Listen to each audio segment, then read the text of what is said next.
Hi students, welcome back to the class 7 topology. In the last class we have studied some theorems on algebra of topologies and solved few examples on algebra of topologies. Example, on the real line show that every open interval is an open set, but every open set need not be an open interval. This theorem states that on the real line, if you take real line R, then we have to show that every open interval is an open set.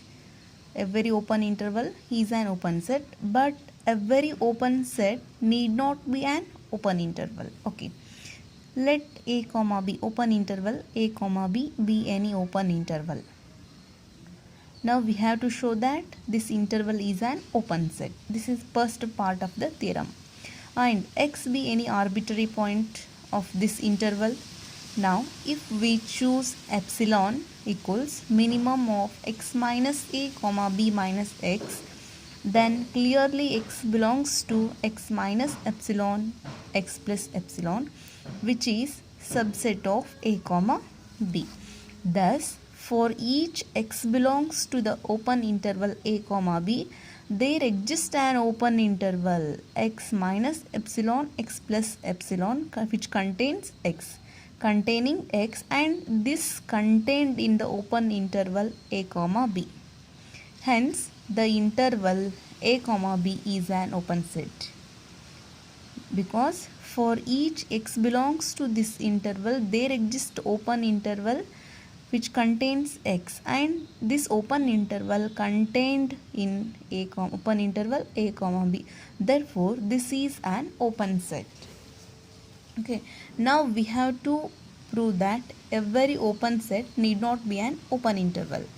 On the other hand, if G equals 1 comma 2 union 3 comma 4, then here 1 comma 2 is an open interval, 3 comma 4 is also an open interval, and union of two open intervals is also an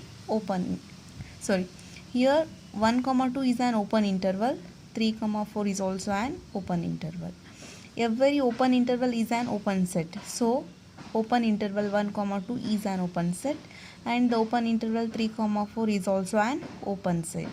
Union of these two open sets is also an open set.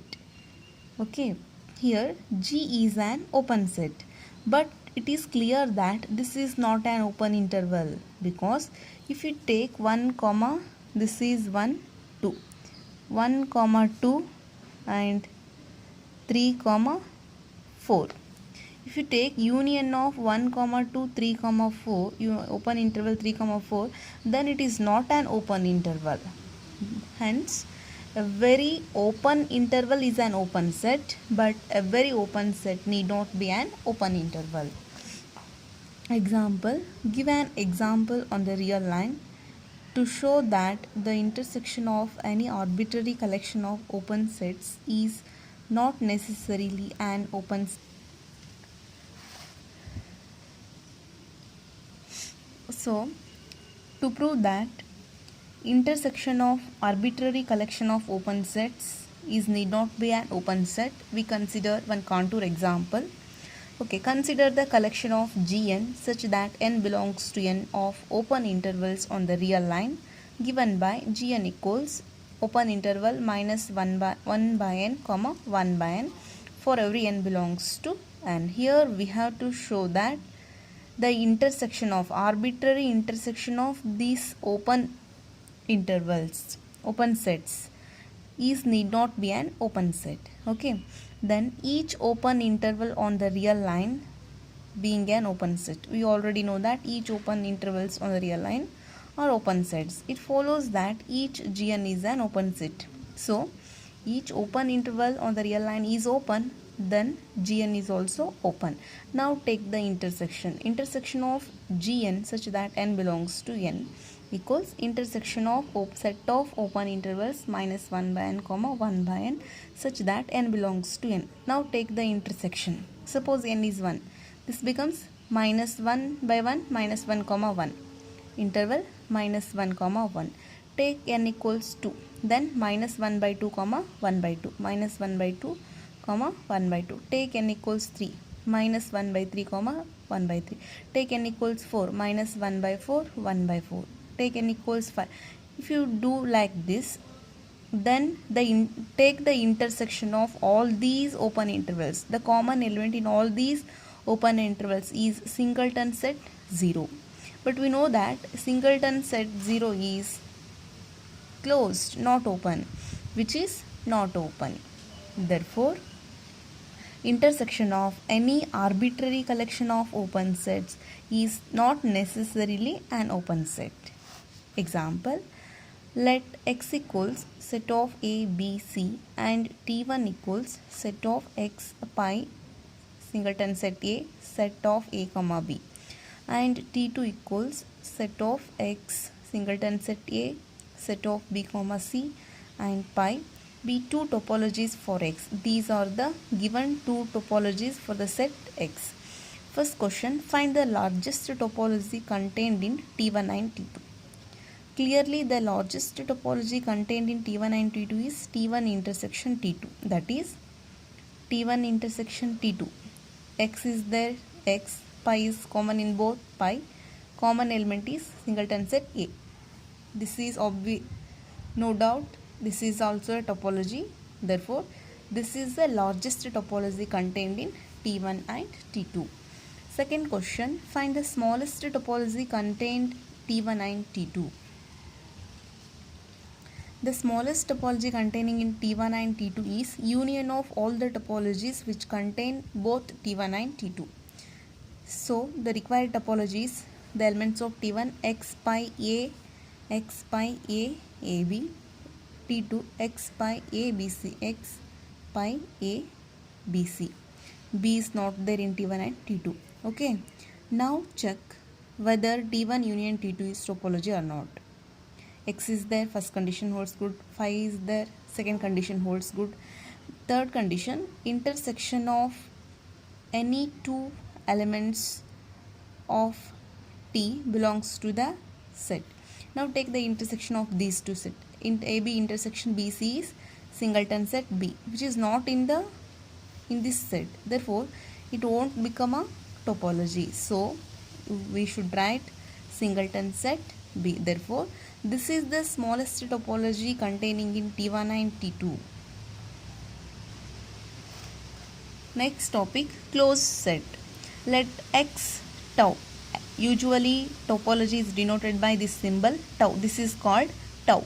Let X tau be a topological space. A subset F of X is said to be tau closed or simply closed if the complement of F is open. Here, X tau is a topological space. A subset F of X is said to be closed or tau closed if the complement of F is open. That is, F complement is open. Thus, F is closed, double implication, F complement is open. Double implication, F complement belongs to tau. Examples, in a topological space X tau, X is closed since X complement is pi, which is open. Pi is closed because pi complement is X, which is open. Okay, if X is closed, then obviously the complement of X is open. The complement of X is pi. Pi is open. Here pi is closed. The complement of pi is open. Complement of pi is X. X is open. Next example, in a discrete topological space X tau, every subset of X is closed. For if A is any subset of X, then A complement contained in X. So, A complement is open. Therefore, A is closed. In a discrete topological space, every subset of X is closed. Okay. Suppose A is any set which is closed. Obviously, their complement is open.